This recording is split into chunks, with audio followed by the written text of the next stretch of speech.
दोस्तों, Atul Pandey classes for general science में आप सभी का स्वागत है।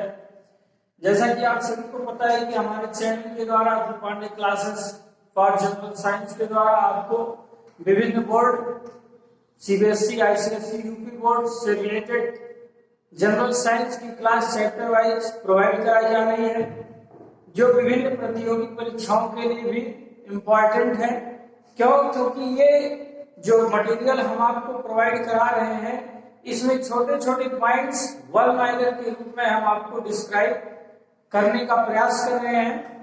जो भी साथी हमसे जुड़े हैं वो हमारे द्वारा डेली अपडेट प्राप्त कर रहे हैं।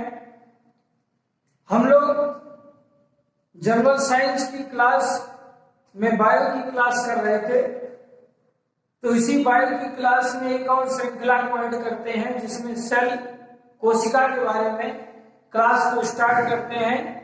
कोशिका या सेल क्या होता है, तो देखिए सेल के बारे में कहा जाता है कि जो सेल होता है वह किसी भी जीव की सबसे छोटी इकाई होती है। सेल किसी भी जीव की क्या होती है, सबसे छोटी इकाई होती है। सेल को बोला जाता है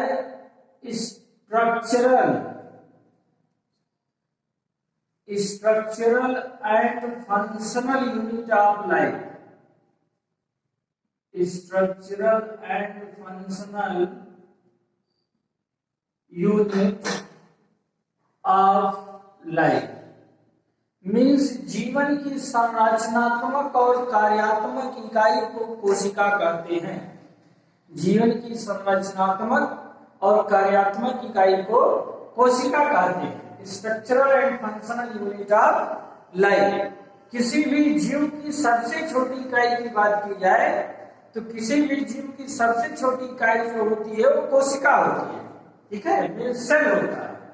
और यही ग्रुप ऑफ सिमिलर सेल की बात कर दी जाए तो ग्रुप ऑफ सिमिलर सेल बनाते हैं टिश्यू, ऊतक बनाते हैं। ग्रुप ऑफ सिमिलर सेल ऊतक बनाते हैं, टिश्यू बनाते हैं। और ग्रुप ऑफ सिमिलर टिश्यू बनाते हैं ऑर्गन सिस्टम, ऑर्गन बनाते हैं, अंग बना देते हैं।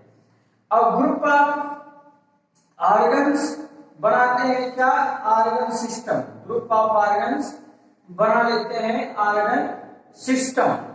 और ऑर्गन सिस्टम मसल्स के द्वारा कंबाइन होकर एक तरीके से बॉडी का निर्माण कर देता है। एक किसी भी जीव के पूरे शरीर का निर्माण कर देता है। तो इस तरीके से यदि बॉडी की या किसी ऑर्गेनिज्म की सबसे छोटी इकाई की बात की जाए तो किसी जीव या ऑर्गेनिज्म की सबसे छोटी इकाई क्या होती है, कोशिका होती है, सेल होती है। अब यहां पर बताया जा रहा है कि जो सेल है या सेल एक लैटिन वर्ड है। सेल लैटिन वर्ड है, जिस लैटिन वर्ड की मीनिंग बताई जा रही है, सेल की meaning little room. Little room, इस सेल की मीनिंग बताई जा रही है लिटिल रूम, लैटिन वर्ड की। मतलब लिटिल रूम मीन्स एक छोटा सा कोष। और वो छोटा कोष किसका होगा, किसी जीव के शरीर का, किसी भी जीव के, किसी भी ऑर्गेनिज्म के शरीर का छोटा सा कोष क्या कहलाएगा, कोशिका कहलाएगी, सेल कहलाएगी। सेल के बारे में अगली जो जानकारी है कि सेल की खोज किसने की, तो कहा गया सेल की खोज रॉबर्ट हुक के द्वारा, रॉबर्ट हुक के द्वारा सेल की खोज 1665 ईस्वी में की गई। रॉबर्ट हुक के द्वारा सेल की खोज 1665 ईस्वी में की गई। कहां से की गई, किस चीज को ऑब्जर्व किया इन्होंने, तो बताया गया कि bark of tree. Bark of tree means पेड़ों की छाल पे जो स्मॉल पैचेस बने हुए थे, पेड़ों की छाल पे जो स्मॉल पैचेस बने हुए थे, उन्हीं पैचेस को माइक्रोस्कोप के आधार पे स्टडी किया। और माइक्रोस्कोपिक स्टडी के आधार पे इन्होंने सेल के बारे में जानकारी दी। एक उस माइक्रोस्कोपिक स्टडी के आधार पे जो स्मॉल पैसेज दिखाई दिए बार्क ऑफ ट्री में, उसी को उन्होंने बोला लिटिल रूम मीन्स सेल की संज्ञा ली। किसने दी सेल की संज्ञा? रॉबर्ट हुक के द्वारा। मतलब सेल को डिस्कवर किया गया किसके द्वारा? रॉबर्ट हुक के द्वारा। सेल को डिस्कवर किया गया किसके द्वारा? रॉबर्ट हुक के द्वारा 1665 ईस्वी में। किसके द्वारा? कहां से जानकारी प्राप्त की इन्होंने? तो बार्क ऑफ ट्री से, पेड़ों की छाल से इन्होंने अपनी जानकारी प्राप्त की। फिर अगली जानकारी सेल के बारे में दी जाए तो कहा जाता है जो सेल होते हैं, सेल का अध्ययन, सेल की स्टडी की यदि बात की जाए हम लोग कि साइंस में सेल की जो स्टडी होती है, तो study of cell, study of cell called cytology, कोशिका विज्ञान। Study of cell called cytology, कोशिका विज्ञान कहा जाता है। ये कोशिका का अध्ययन क्या कहा जाता है? कोशिका विज्ञान। कोशिका का अध्ययन, कोशिका विज्ञान साइटोलॉजी कहा जाता है। ठीक, इस जो सेल के बारे में जो इन्होंने स्टडी किया था रॉबर्ट हुक ने, तो रॉबर्ट हुक ने अपनी एक बुक पब्लिश की। इसी बुक में इन्होंने अपनी सारी जानकारी सेल के बारे में जो स्टडी किया था उसको दिया, जिस बुक का नाम बताया गया माइक्रोग्राफिया। माइक्रोग्राफिया ये बुक पब्लिश की गई रॉबर्ट हुक के द्वारा, जिसमें इन्होंने सेल के बारे में जानकारी प्रोवाइड कराई। ठीक, तो ये सामान्य जानकारी सेल से रिलेटेड है कि सेल क्या है, structural and functional unit of life है। किसी भी जीव की सबसे छोटी इकाई, संरचनात्मक या क्रियात्मक इकाई को सेल कहते हैं। सेल एक लैटिन वर्ड है जिसका मीनिंग है लिटिल रूम। सेल के बारे में रॉबर्ट हुक के द्वारा 1665 ईस्वी में पेड़ों की छाल, बार्क ऑफ ट्री के आधार पर जानकारी दी गई, जिस जानकारी को रॉबर्ट हुक की बुक माइक्रोग्राफिया में पब्लिश की गई। सेल की स्टडी ऑफ सेल को बोला जाता है साइटोलॉजी। अब यहाँ पर ये सेल के बारे में कहा जा रहा है कि सेल दो तरह के हैं। सेल दो तरह के बताए जा रहे हैं। एक हम लोग इसकी जानकारी रखते हैं सेल के बारे में यूकैरियोटिक, और दूसरा बोला जाता है प्रोकैरियोटिक। तो जो यूकैरियोटिक होते हैं वो लार्ज इन साइज होते हैं, प्रोकैरियोटिक जो होते हैं वो स्मॉल इन साइज होते हैं। प्रोकैरियोटिक सेल की बात करें तो प्रोकैरियोटिक सेल में न्यूक्लियस मेम्ब्रेन एब्सेंट होता है। प्रोकैरियोटिक जो सेल होता है वो जीवाणु कोशिकाओं या नील हरित शैवालों में पाई जाती है। तो चलिए यहाँ सेल के दो प्रकार, टू टाइप्स के बारे में जानकारी करते हैं कि सेल की पहला टाइप्स बताया गया प्रोकैरियोटिक सेल, प्रोकैरियोटिक सेल, और दूसरा बोला जा रहा है यूकैरियोटिक सेल, यूकैरियोटिक सेल। ठीक, एक हो गया प्रोकैरियोटिक सेल और दूसरा क्या हो गया? Eukaryotic cell. प्रोकैरियोटिक सेल की बात करते हैं तो जीवाणु सेल, बैक्टीरियल सेल, या फिर blue green algae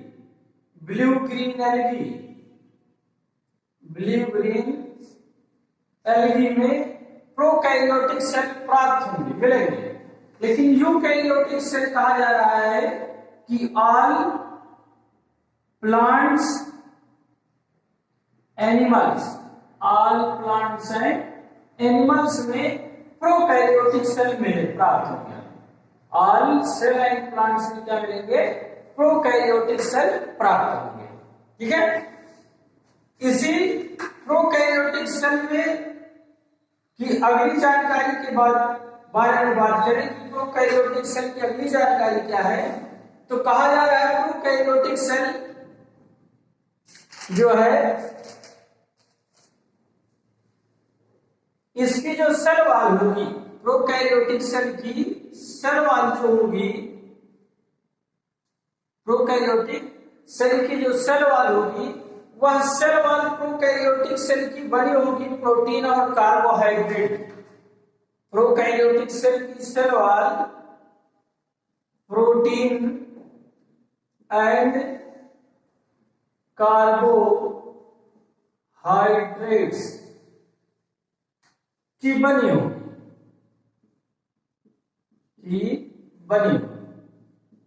prokaryotic cell का सेल वॉल। अब यूकैरियोटिक सेल का जो सेल वॉल होगा वो सेलुलोज से बना होगा, सेलुलोज से बना होगा।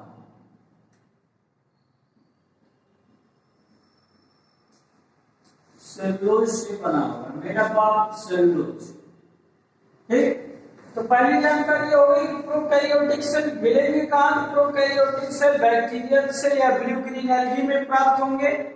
यूकैरियोटिक सेल आदि प्लांट, जितने पौधे हैं, जितने जानवर हैं, एनिमल्स हैं, उन सब में प्राप्त होंगे।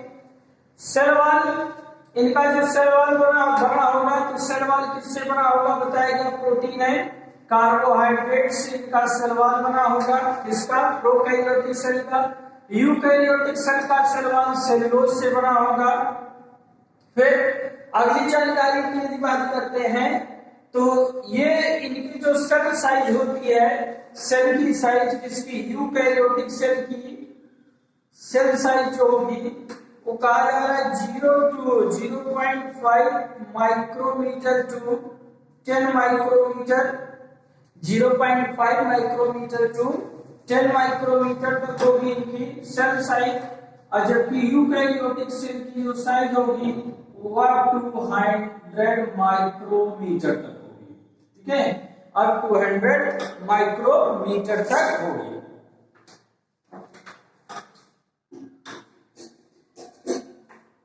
फिर आगे इसके बारे में कहा जा रहा है कि इसमें जो सेल का डिवीजन होता है, ये प्रोकैरियोटिक सेल में जो सेल डिवीजन होगा,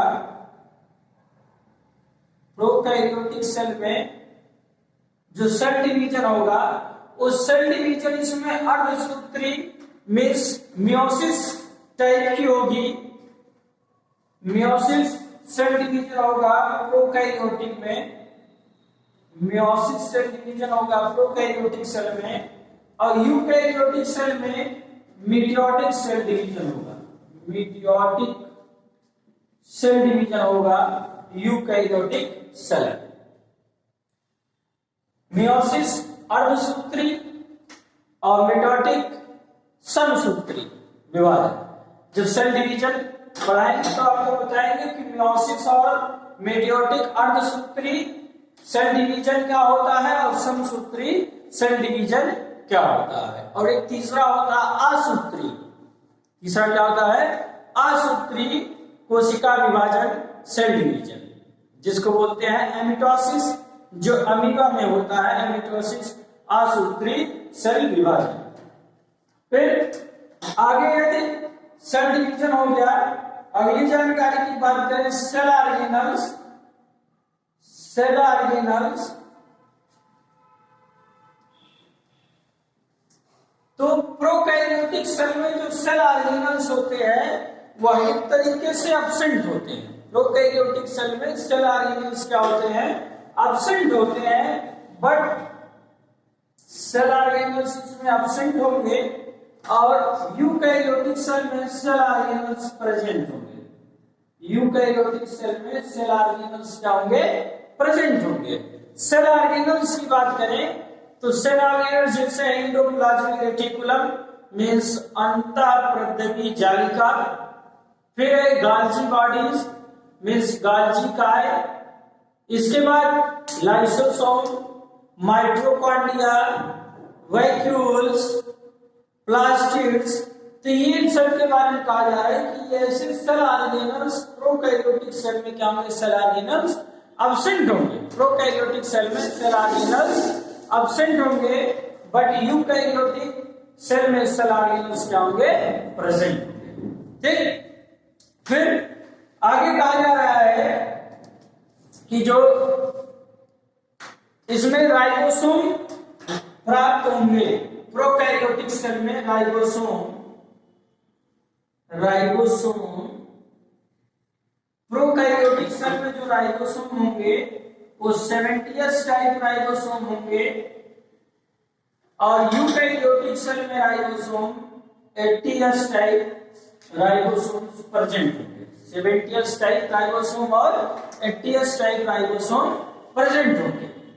प्रोकैरियोटिक सेल में 70s टाइप राइबोसोम और यूकैरियोटिक सेल में 80s टाइप राइबोसोम होंगे। इसमें लेक ऑफ न्यूक्लियस होगा, न्यूक्लियस मेम्ब्रेन नहीं होता है, न्यूक्लियस मेम्ब्रेन प्रोकैरियोटिक सेल में न्यूक्लियस मेम्ब्रेन एब्सेंट होता है। प्रोकैरियोटिक सेल में न्यूक्लियस मेम्ब्रेन एब्सेंट होता है, जबकि यूकैरियोटिक सेल में न्यूक्लियस मेम्ब्रेन प्रेजेंट होती है। यूकैरियोटिक सेल में न्यूक्लियस मेम्ब्रेन प्रेजेंट होते हैं। तो यहां बताई गई कि cell are two types, prokaryotic cell है, यूकैरियोटिक सेल। पहली बात, प्रोकैरियोटिक सेल किसमें मिलेंगे तो bacterial cell and blue green algae में। यूकैरियोटिक सेल किसमें प्राप्त होंगे, ऑल प्लांट्स एंड एनिमल, सभी पौधे और जानवरों में। फिर अगली चीज, प्रोकैरियोटिक सेल का सेल वॉल किससे बना होगा, प्रोटीन एंड कार्बोहाइड्रेट्स की बनी होगी।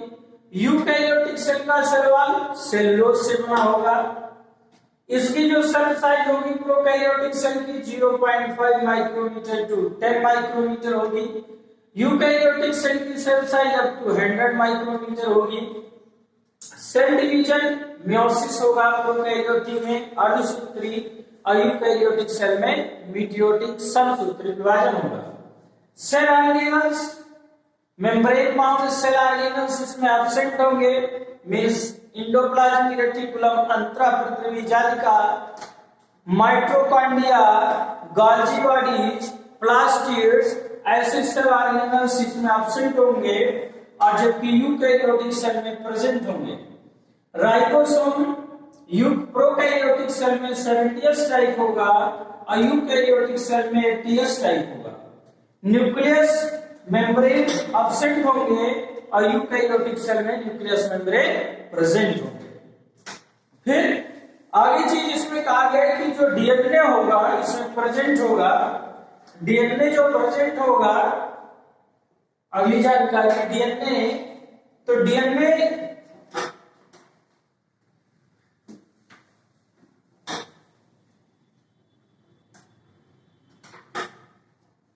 प्रोकैरियोटिक सेल में डीएनए सिंगल स्ट्रैंड में प्रेजेंट होगा। आपको डीएनए का जब स्ट्रक्चर क्रोमोसोम पढ़ाया जा रहा था तो बताया गया वहां पर कि जो डीएनए प्रोकैरियोटिक सेल में डीएनए होगा वो सिंगल स्ट्रैंड में प्रेजेंट होगा, सिंगल स्ट्रैंड डीएनए प्रेजेंट होगा, जिसमें बताई गई आपको कि सिंगल सर्कुलर स्ट्रक्चर एक सिंगल डीएनए की होती है, किसमें, यूकैरियोटिक सेल। ये हमने क्रोमोसोम पढ़ाते समय आपको बताया था कि क्रोमोसोम यूकैरियोटिक और प्रोकैरियोटिक सेल में अलग अलग होते हैं। यूकैरियोटिक सेल में सिंगल क्रोमोसोम सर्कुलर टाइप होते हैं, जबकि यूकैरियोटिक सेल में एक फ्लेक्सिकल स्ट्रक्चर में डबल स्ट्रैंड डीएनए प्रेजेंट होते हैं। यूकैरियोटिक में डबल स्ट्रैंड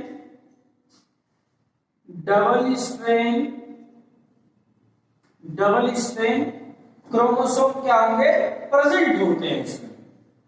न्यूक्लियस, फिर आगे बात करते हैं कि न्यूक्लियस, यदि बात की जाए यहां पर देखिए न्यूक्लियस की बात, न्यूक्लियस तो जो बताया गया कि न्यूक्लियस मेम्ब्रेन एब्सेंट है तो इसका मतलब इसमें न्यूक्लियस एब्सेंट होगा। न्यूक्लियस मेम्ब्रेन एब्सेंट है तो न्यूक्लियस क्या होगा, एब्सेंट होगा। लेकिन बट इसमें न्यूक्लियस मेम्ब्रेन क्या होगा, प्रेजेंट होगा। इसमें न्यूक्लियस मेम्ब्रेन क्या होंगे, प्रेजेंट होंगे।